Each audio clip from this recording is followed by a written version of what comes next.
students,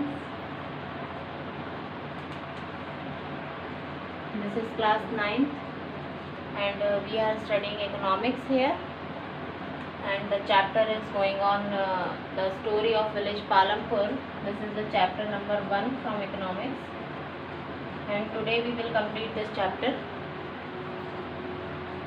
Yes, we have studied about we have discussed in the last videos about the characteristics of Palampur, about the characteristics of Indian village, which is shown in Palampur village also. Now we are reading the residual part of the chapter. Now in the last video we have ended the video with the characteristics of entrepreneur. Entrepreneur की characteristics के साथ हमने ख़त्म किया था इस chapter को. Then we will start the characteristics of capital. Capital की कैरेक्टरिस्टिक्स हम इसमें अब पढ़ेंगे आज. What is capital? कैपिटल होता क्या है? हमने लैंड की बात कर चुके हैं, लेबर की हम बात कर चुके हैं. लेबर की कैरेक्टरिस्टिक्स हमने लास्ट वीडियो में देखी थी. एंटरप्रेन्योरशिप की हमने लास्ट वीडियो में जो कैरेक्टरिस्टिक्स क्या वो देखी थी. तो अब हम बात कर रहे हैं कैपिटल की. कैपिटल क्या है? कैपिटल मीन्स होता है, capital is termed as an asset which is used in the production. जिसे हम प्रोडक्शन में यूज़ करते हैं वो एक असेट हो सकती है. इन कैश भी हम उसको कैपिटल कह सकते हैं, जिसे हम पूंजी कहते हैं, कैपिटल कह सकते हैं, जिस पर इंटरेस्ट दिया जाता है. और जो कैपिटल है वो एक असेट भी हो सकती है या फिर इन कैश भी कह सकते हैं. और इन असेट यानी कि कुछ it is termed in as machinery like tractor और अदर मशीनरी. जो भी आपके पास मशीनरी है, जैसा भी आप प्रोडक्शन कर रहे हैं उसके लिए जो भी मशीनरी की ज़रूरत होती है आपको, वो सारा किस में आता है? कैपिटल में आता है. तो हम बात करते हैं कैरेक्टरिस्टिक्स ऑफ कैपिटल की. कैपिटल जो है जैसे हमने अभी जितने भी फैक्टर्स ऑफ प्रोडक्शन पढ़े हैं उन सभी फैक्टर्स ऑफ प्रोडक्शन में हमने पढ़ा कि सभी को कुछ ना कुछ रिवॉर्ड मिलता है. जो हमने बात की थी कि सभी को क्या क्या रिवॉर्ड मिलता है, जैसे कि हमने बात की थी लैंड. लैंड को हम क्या रिवॉर्ड देते हैं? रेंट. लैंड को जो हम रिवॉर्ड देते हैं वो होता है रेंट. रेंट जब लैंड को दिया जाता है तो उसी तरीके से जो कैपिटल है, कैपिटल को दिया जाता है इंटरेस्ट. अगर हम किसी से भी कैपिटल उधार लेते हैं यानी मनी लेते हैं किसी से भी उधार या बोरो करते हैं हम किसी से भी मनी, तो उसके बदले में हमें क्या मिलता है? बिल्कुल इंटरेस्ट दिया जाता है. यानी कि मान लीजिए आपने अगर 10,000 रुपीज़ आपने किसी से लिए हैं, आपने 10,000 रुपीज़ किसी से लिए हैं और 10,000 रुपीज़ को आप पूरे 1 ईयर के अराउंड में आप बाद में लौटाएंगे. तो जब आप इसको रिटर्न करेंगे तो आप 10,000 रुपीज़ नहीं, इससे कुछ एक्स्ट्रा अमाउंट इसको रिटर्न करेंगे. वो आप उसने आपको 2% इंटरेस्ट पे दिया है कि 5% पे दिया है, वो डिपेंड करता है कि कितना इंटरेस्ट रेट है. जो भी है आप इसको 1 ईयर बाद 15,000 18,000 जितना भी आप इसको करेंगे वो आपके लिए होगा. And the types of capital, तो man made resource of production होता है. तो ये होती है हमारी इंटरेस्ट होता है जो भी कैपिटल मिलता है. Now the first topic is the first characteristics is man made source of production. यहाँ पर जो कैरेक्टरिस्टिक्स हम ले रहे हैं कैपिटल की, यहाँ पर जो हम कैपिटल ले रहे हैं वो कैपिटल हम एज एन असेट ले रहे हैं. असेट में लेने का मतलब है कैपिटल. असेट से मतलब है जो भी चीज़ें हम किस में यूज़ करते हैं, प्रोडक्शन में जो भी चीज़ें हम यूज़ करते हैं, जो भी मशीनरी हम यूज़ करते हैं लाइक ट्रैक्टर, लाइक बिल्डिंग, और भी बहुत सारी चीज़ें हैं, रॉ मटेरियल है, मशीनरी है, बहुत सारी चीज़ें हैं ऐसी जो हम प्रोडक्शन में यूज़ करते हैं. तो वो जो कैपिटल होती है वो क्या है? Man made source of production है. ये जितने भी कैपिटल होता है ये सब क्या होते हैं? Man made source of production, यानी इन्हें इंसानों ने बनाया. ये कैपिटल में हम लेते हैं. अच्छा, एयर को, वाटर को, लैंड को, इसको हम कैपिटल नहीं कह सकते. इसको हम क्यों नहीं कह सकते capital? Because these are not man made, क्योंकि ये मैन मेड नहीं है. मैन मेड अगर होती तो हम इसे कैपिटल में ले लेते. जैसे ट्रैक्टर अगर परचेज किया है किसी भी फार्मर ने तो वो क्या होगी? कैपिटल. थ्रेसर अगर परचेज किया है किसी भी फार्मर ने, that is also called capital. अब जो कैपिटल है, कैपिटल को हमने 2 पार्ट्स में डिवाइड किया है. कैपिटल को हमने डिवाइड किया है इन 2 पार्ट्स. 2 पार्ट्स में हमने इसे डिवाइड किया है.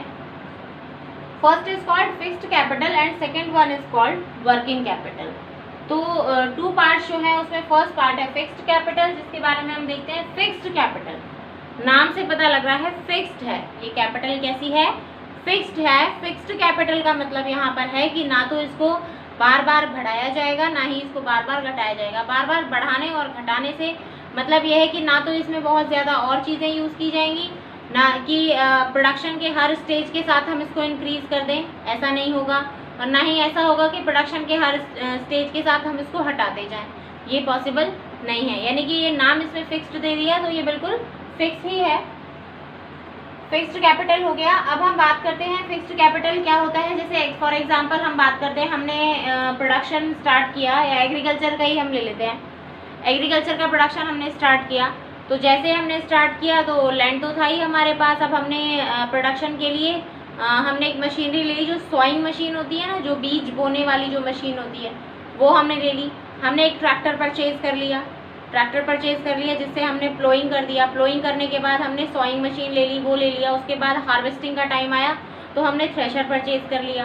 अब ये ठीक है, ये वाला जो हमारा ईयर है ये निकल गया। उसके बाद नेक्स्ट टाइम जब हमने वापस से क्रॉपिंग की, वापस से जब हमने कल्टीवेशन किया, तो क्या हुआ, वापस से कल्टीवेशन करने के टाइम पे क्या हमें दोबारा ट्रैक्टर परचेज़ करना पड़ेगा? नहीं करना पड़ेगा। क्यों? Because we are having the old tractor, हमारे पास ट्रैक्टर है पहले का। ऐसा थोड़ी है कि हर प्रोडक्शन के स्टेज पे हम क्या करेंगे, नई नई चीज़ें खरीदेंगे, नहीं। इसीलिए इसे क्या कहा जाता है, फिक्स्ड कैपिटल कहा जाता है, जो कि एक बार अगर हम परचेज कर लेते हैं तो ये बहुत लंबे समय तक काम में आती है। रेगुलर आप इसे बहुत समय तक यूज़ कर सकते हैं। मिनिमम 15 to 20 ईयर तो कहीं भी नहीं गया, 15 से 20 ईयर्स तक तो आप इजीली इसको काम में ले सकते हैं। वैसे मशीनरी है, अगर टाइम टू टाइम इसका ये भी कह सकते हैं कि इसका अगर मैकेनिज्म ठीक रहे तो इजीली इसको आप कम से कम नहीं तो 20 to 30 ईयर भी इसको आप यूज़ कर सकते हैं। आपने देखा भी होगा, ट्रैक्टर्स होते हैं लोगों के पास, थ्रेशर्स होते हैं लोगों के पास, बहुत पुराने थ्रेशर्स, बहुत पुराने ट्रैक्टर्स होते हैं। तो ये क्या है, फिक्स्ड कैपिटल होती है। फिक्स्ड कैपिटल वही कैपिटल होती है जिसको हम बार बार यूज़ कर सकते हैं, उसे बार बार हमें नेक्स्ट चेंज करने की ज़रूरत नहीं होती है। नेक्स्ट जो है बात करते हैं वर्किंग कैपिटल की। वर्किंग कैपिटल क्या होता है? वर्किंग कैपिटल का मतलब होता है कि जो भी कैपिटल वर्किंग है, वर्किंग से मतलब जैसे ट्रैक्टर तो हो गया फिक्स, वर्किंग से क्या मतलब होता है हमारा कि जो वर्किंग कैपिटल जैसे कि रॉ मटेरियल हो गया, जो हर प्रोडक्शन के स्टेज के साथ, जो प्रोडक्शन के हर स्टेज के साथ, प्रोडक्शन के हर स्टेज के साथ उसे इंक्रीज या डिक्रीज किया जाता है। जैसे रॉ मटेरियल,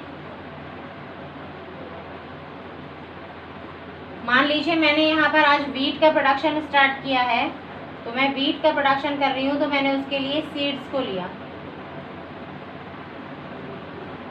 सीड्स मैंने परचेज कर लिए। इस 2019 में मैंने किया था, अब 2020 में मैं वीट का प्रोडक्शन स्टार्ट करूँगी, तो क्या मुझे सीड्स परचेज नहीं करने पड़ेंगे? करने पड़ेंगे।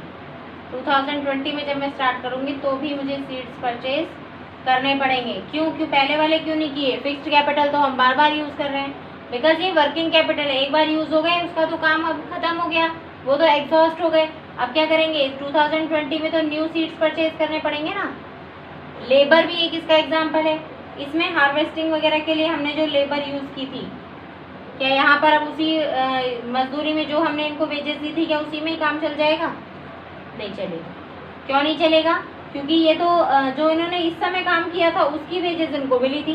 अब जो ये यहाँ पर ये जब हार्वेस्टिंग करेंगे, यहाँ पर जब हार्वेस्टिंग होगी तो इस हार्वेस्टिंग के लिए इन्हें नई वेजेस चाहिए, यानी कि आपको लेबर को वापस से हायर करना पड़ेगा, आपको लेबर को दोबारा से हायर करना पड़ेगा। तो ये क्या है? वर्किंग कैपिटल, जो कि प्रोडक्शन के हर स्टेज के साथ क्या होती है? मूव ऑन करती है, ये होती है वर्किंग कैपिटल। तो ये दोनों आपको समझ में आ गए होंगे। लेबर जो है, रॉ मटेरियल जो है, ये क्या है? वर्किंग कैपिटल है। फिक्स्ड कैपिटल में आता है आपका मशीनरी, जो भी आप मशीनरी है, लैंड है, जो भी आप यूज़ करते हैं, जो फिक्स्ड होती है, जो एक ही बार परचेज करने के बाद वापस उन्हें यूज़ नहीं करना होता है, वापस परचेज नहीं करना होता है। नेक्स्ट जो इसकी कैरेक्टरिस्टिक्स है वो है पैसिव फैक्टर ऑफ प्रोडक्शन। जो कैपिटल है ये फिक्स्ड कैपिटल, ये पैसिव फैक्टर है, यानी कि ये खुद से एक्टिव नहीं होती, इन्हें एक्टिव बनाना पड़ता है, इनका यूज़ करना पड़ता है। हमें क्या करना पड़ता है? हमें इनका यूज़ करना पड़ता है। इनका यूज़ हमें कैसे करना पड़ता है? जैसे एंटरप्रेन्योर एक एक्टिव फैक्टर है, एंटरप्रेन्योर क्या है, एक एक्टिव फैक्टर है, लेकिन क्या हमें एंटरप्रेन्योर का यूज़ करना पड़ता है? नहीं। क्यों नहीं करना पड़ता? बिकॉज वो तो खुद ही माइंड वाला है, लेकिन यहाँ पर कैपिटल खुद से थोड़ी ना यूज़ हो जाएगी। तो ये पैसिव फैक्टर है, यानी कि अगर आप इसका यूज़ करवाएंगे, इसका यूज़ आपको करवाना पड़ेगा। इसका यूज़ अगर आप करवाएंगे तो आपको इसका बेनिफिट मिलेगा, अगर आप इसका यूज़ नहीं करवाएंगे तो आपको इसका बेनिफिट नहीं मिलेगा। मान लीजिए हमने यहाँ पर ट्रैक्टर ले लिया और वो ट्रैक्टर खड़ा ही है, आप इसको यूज़ नहीं कर रहे, बेनिफिट मिलेगा? कोई बेनिफिट नहीं मिलेगा अगर आपने इसका यूज़ नहीं किया, क्योंकि ये तो पैसिव फैक्टर है। ट्रैक्टर खुद थोड़े ना जाएगा वहाँ पर प्लोइंग करने, नहीं जाएगा ना प्लोइंग करने खुद से, तो ये क्या होगा, पैसिव फैक्टर हो गया। अब हम बात करते हैं पैसिव फैक्टर और एक्टिव फैक्टर। समझ में आ गया? एक्टिव फैक्टर जो खुद से काम करते हैं और पैसिव फैक्टर जिनसे हमें काम करवाना पड़ता है। जैसे लेबर है, लेबर भी खुद से काम नहीं करती, आपको उससे काम करवाना पड़ेगा, आपको उसे काम देना पड़ेगा। आप अगर उन्हें समझ में नहीं आए तो आपको उसे समझाना भी पड़ेगा, है ना। तो ये क्या होते हैं, पैसिव फैक्टर होते हैं। नेक्स्ट हम बात करते हैं इकोनॉमिक वैल्यू की। कैपिटल जो होती है इसकी एक इकोनॉमिक वैल्यू होती है, कैपिटल की एक इकोनॉमिक वैल्यू होती है। इकोनॉमिक वैल्यू से मतलब कि अगर जैसे ट्रैक्टर है तो इसकी भी एक इकोनॉमिक वैल्यू होगी, कोई मशीनरी अदर आपने परचेज किया उसकी भी एक इकोनॉमिक वैल्यू होगी, रॉ मटेरियल की भी एक इकोनॉमिक वैल्यू होगी, यानी कि इन्हें पूरी इकोनॉमी के अंदर एक वैल्यू दी जाती है।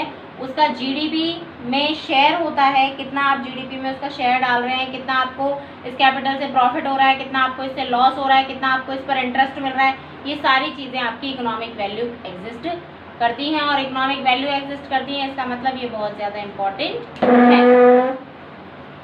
नेक्स्ट हम बात करते हैं इंक्रीजिंग। ये हो गया हमारा कैरेक्टरिस्टिक्स ऑफ कैपिटल, एंटरप्रेन्योर की भी देख ली थी, लैंड की भी देख ली थी, कैपिटल की देख ली। अब बात करते हैं increasing the area under irrigation. Irrigation के अंडर में जो एरिया है वो धीरे धीरे हम इंक्रीज कर रहे हैं।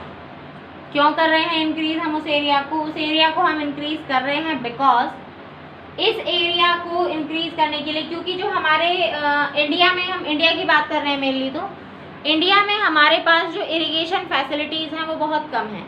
इरिगेशन फैसिलिटीज़ बहुत कम हैं, क्यों? क्योंकि इरिगेशन फैसिलिटीज़ हमारे यहाँ पर जो एक तो वाटर की अवेलेबिलिटी भी कम है, प्लस में हमारे यहाँ पे जो फार्मिंग मेथड है वो ट्रेडिशनल है। ट्रेडिशनल फार्मिंग मेथड से मतलब अब जाकर कुछ लोग ये sprinkler system, drip irrigation system इस सबको यूज़ करने लगे हैं, जबकि जो फॉरेन कंट्रीज़ हैं उसमें तो इससे भी एडवांस टेक्नोलॉजी आ गई है फार्मिंग की। और हमारे इंडिया में जो है मॉडर्न जो फार्मिंग मेथड है वो बहुत कम यूज़ किए जाते हैं। तो हमें एरिया ऑफ इरिगेशन जो है वो इंक्रीज़ करना है। क्यों? क्योंकि हमारे यहाँ पर मोस्ट ऑफ जो पर्सन हैं वो डिपेंड होते हैं किस पर डिपेंड होते हैं, वो डिपेंड होते हैं रेन वाटर पे। अगर बारिश होगी तो भाई फसल अच्छी हो जाएगी, अगर बारिश नहीं होगी तो फसल अच्छी नहीं होगी। तो ये हम इंक्रीज़ करना पड़ेगा एरिया, जिससे कि बहुत कम एरिया जो है वो प्रॉपरली इरिगेट हो पाता है। नहीं तो आधे से ज़्यादा जो हमारी जो 40% जो पर्सन हैं जो एग्रीकल्चर करते हैं, जो फार्मर हैं, वो 40% के आसपास जो लोग हैं वो किस पर डिपेंड रहते हैं, रेन वाटर पर डिपेंड रहते हैं कि कब बारिश होगी और कब हम उसको यूज़ करेंगे उस वाटर को, और कब हमारी इरिगेशन होगी। इसी के चक्कर में कई बार क्या होता है, सिर्फ एक या दो ही फसलें, बहुत जोर लगा के अगर वो करें तो 2 फसलें हो पाती हैं, अदरवाइज वो सिर्फ एक ही क्रॉप पूरे साल में करते हैं, जो कि मॉनसून सीजन वाली होती है, क्योंकि उनके पास वाटर की अवेलेबिलिटी नहीं होती है। तो इंक्रीज करना लैंड एरिया को बहुत ज़रूरी है, इरिगेशन एरिया को। नेक्स्ट हम बात करते हैं little surplus with small farmers.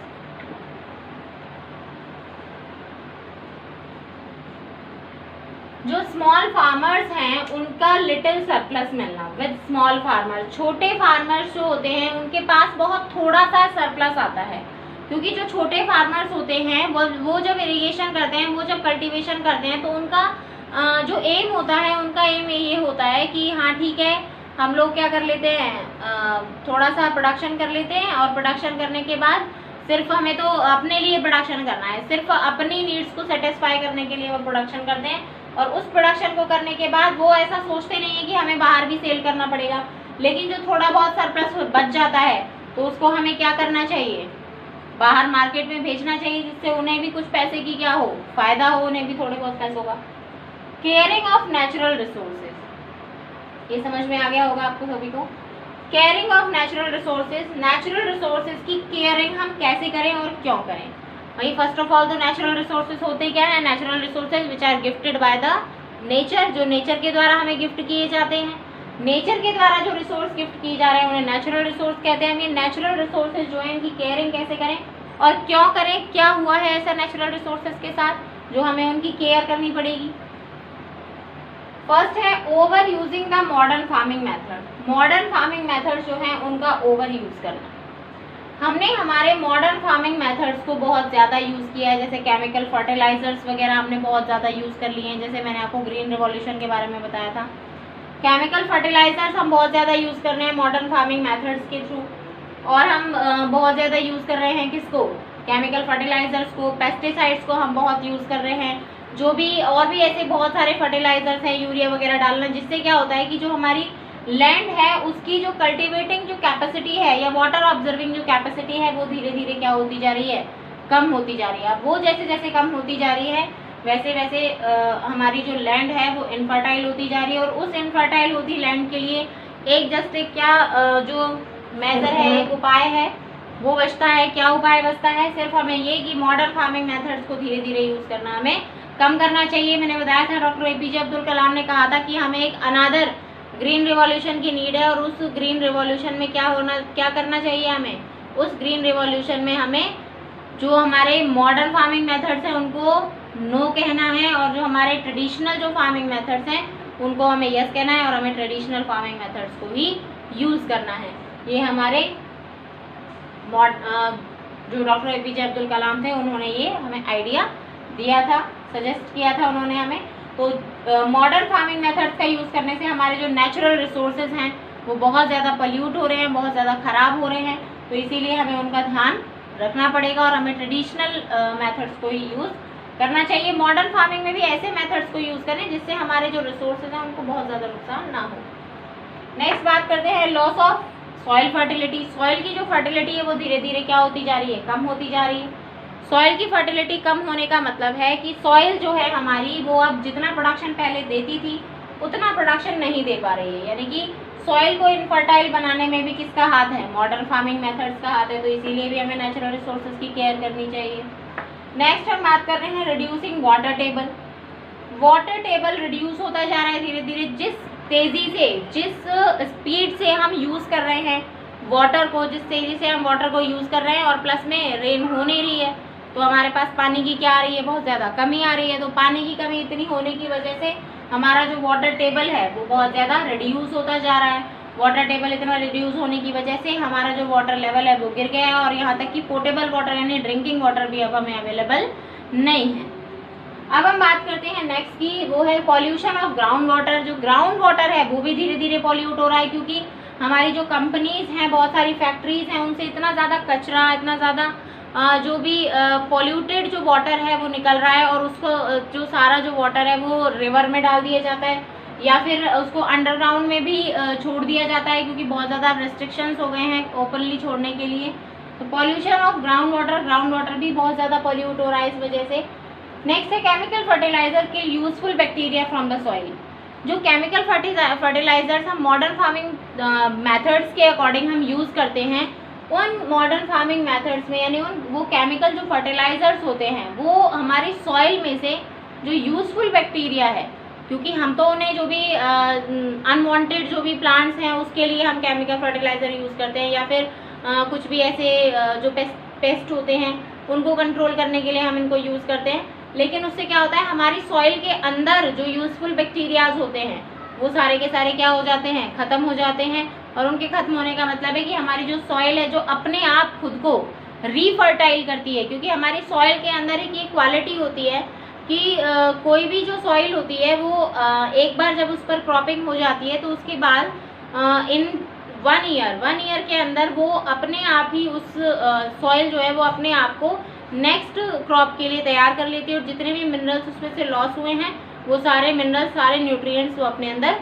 ले आती है। ये उसकी एक सेल्फ प्रोसेस है। जबकि केमिकल फर्टिलाइजर्स का यूज़ करने से वो सारे के सारे जो बैक्टीरियाज हैं वो सारे खत्म हो जाते हैं उसमें से। अब ये आपका हो गया है लिटरल सरप्लस हो गया है, नेचुरल रिसोर्सेज का केयरिंग हो गया है। नेक्स्ट जो टॉपिक है इसमें छोटा सा एक टॉपिक है, वो है कि कंपैरिजन करवाया गया है इसमें फिक्स्ड कैपिटल का और वर्किंग कैपिटल का। तो फिक्स्ड कैपिटल और वर्किंग कैपिटल के बारे में मैंने अभी आपको जस्ट बताया था। फिक्स कैपिटल और वर्किंग कैपिटल क्या होती है? फिक्स कैपिटल जो है वो दोनों को हम देख सकते हैं। फिक्स्ड कैपिटल जो है वो फिक्स होती है, एक ही बार परचेज उसको कर लिया जाता है, तो उसके बाद बार बार हर प्रोडक्शन के हर स्टेज पर we don't need to purchase every time of the tools and machinery. But working capital at every stage, at each stage of production we need to buy the working capital, यानी कि raw material etc. every time, हमें हर बार उसे खरीदना ज़रूरी है। Fixed capital जो है ये एक एक्टिव नहीं पैसिव फैक्टर है, ये भी एक पैसिव फैक्टर है, दोनों ही पैसिव फैक्टर हैं। अब हम बात करते हैं मल्टीपल क्रॉपिंग की। Multiple cropping and modern farming methods, इन दोनों में क्या डिफरेंस है? मल्टीपल क्रॉपिंग क्या होती है? मल्टीपल क्रॉपिंग का मतलब है, जैसे मैंने अभी आपको बताया था कि हमारे यहाँ पे लैकनेस ऑफ वाटर है, तो लैकनेस ऑफ वाटर की वजह से बहुत ज़्यादा लोग या तो 1 और 2 ही जो फसलें हैं वो यूज़ कल्टीवेट कर पाते हैं पूरे साल में। लेकिन मॉडर्न फार्मिंग मेथड्स क्या है, सॉरी मल्टीपल क्रॉपिंग क्या है? मल्टीपल क्रॉपिंग के ज़रिए हम जो किसान हैं जो भी मल्टीपल क्रॉपिंग करते हैं वो एक ही लैंड से पूरे साल में 2 से ज़्यादा यानी 3 या 4 फसलें वो एक ही लैंड से प्रोडक्शन उसका करते हैं। मॉडर्न फार्मिंग मेथड्स क्या होता है? मॉडर्न फार्मिंग मेथड्स का मतलब यहाँ पर है कि एक ही जो मतलब फर्टिलाइजर्स के थ्रू हमें प्रोडक्शन को बढ़ाना, यहाँ पर है मल्टीपल क्रॉपिंग के थ्रू हमें प्रोडक्शन को बढ़ाना। ये हमारे दोनों चीज़ें इम्पॉर्टेंट है, कई बार आ भी जाता है 1 और 2 मार्क का क्वेश्चन इसमें से। नेक्स्ट है हमारे पास कि how can the farmers obtain capital for farming. Capital कैसे गेन करें फार्मर्स जो हैं फार्मिंग के लिए, फार्मर्स को कैसे मिलती है कैपिटल? क्योंकि हमारे यहाँ पर देखिए जो भी मिडिल क्लास जो फैमिलीज़ हैं, 3 टाइप के हमारे यहाँ पर फार्मर्स होते हैं। एक तो बिग फार्मर्स होते हैं जिनके पास सब कुछ होता है, सारी की सारी फैसिलिटीज़ अवेलेबल होती हैं। एक फार्मर्स होते हैं मिडिल क्लास फार्मर, क्योंकि बिग फार्मर्स और मिडिल क्लास फार्मर इनके पास पहले से ही इतनी असेट्स होती हैं या फिर ऐसी कुछ सेविंग्स होती हैं कि अगर इनके पास कोई ऐसी प्रॉब्लम आ भी जाए या फिर मनी की कोई प्रॉब्लम आ भी जाए तो इन्हें कोई प्रॉब्लम नहीं आती और इजीली ये अपना प्रोडक्शन कर लेते हैं। लेकिन बात आती है किसकी? स्मॉल फार्मर्स की। स्मॉल फार्मर से अगर मान लीजिए उनकी एक फसल खराब हो गई तो उनका क्या होता है? वो तो डेब्ट ट्रैप में चले जाते हैं, क्योंकि मनी लेंडर्स से वो जो पैसा उधार लेते हैं वो सारा पैसा वो किस में दे देते हैं? इंटरेस्ट में दे देते हैं। और इंटरेस्ट के अकॉर्डिंग ही क्या होता है? कंपाउंड इंटरेस्ट लगाते हैं जितने भी मनी लेंडर्स होते हैं। कंपाउंड इंटरेस्ट लगाने के बाद वो जो पर्सन है, क्योंकि एक तो वैसे ही लैंड उसके पास थोड़ी है और उसने पूरा पैसा किस में चला दिया? इंटरेस्ट में, और उसके ऊपर भी कंपाउंड इंटरेस्ट। इससे क्या होता है? वो सारे के सारे तो क्या होते हैं? लैंड लेस ही हो जाते हैं, उनके पास तो लैंड ही नहीं बचती। सारी जो ज़मीन है उनकी वो किस में चली जाती है? इस जो भी क्रेडिट वो लेते हैं, जो भी उधार लेते हैं, बोरो लेते हैं, वो उसमें ही सारी चली जाती है। तो छोटे फार्मर्स जो होते हैं उन्हें तो क्या करना चाहिए? क्योंकि छोटे फार्मर्स के लिए तो क्या है? बैंक बहुत सारी हेल्प करता है। कैसे हेल्प करता है? जैसे हम सेल्फ हेल्प ग्रुप बना सकते हैं। सेल्फ हेल्प ग्रुप से जो बैंक है उसमें हमें मनी लेंडर्स वगैरह के पास ना जाकर के सीधा बैंक के पास जाना चाहिए। बैंक के पास ऐसी बहुत सारी स्कीम्स हैं, बहुत सारे प्लान्स हैं जो कि स्मॉल फार्मर्स के लिए बहुत ज़्यादा बेनिफिशियल हैं।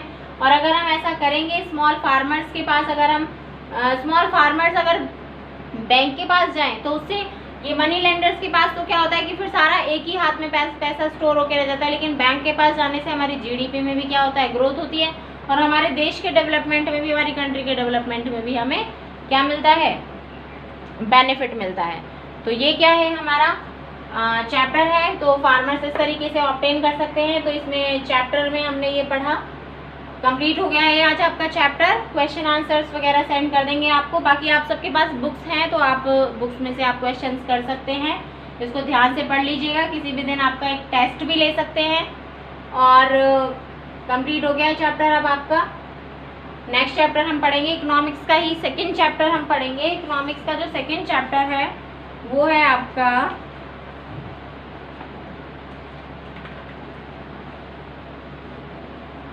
People as resource. इकोनॉमिक्स का जो सेकेंड चैप्टर है उस चैप्टर का नाम है आपका पीपल एज रिसोर्स। तो नेक्स्ट क्लास जो होगी हमारी उसमें हम पढ़ेंगे पीपल एज रिसोर्स।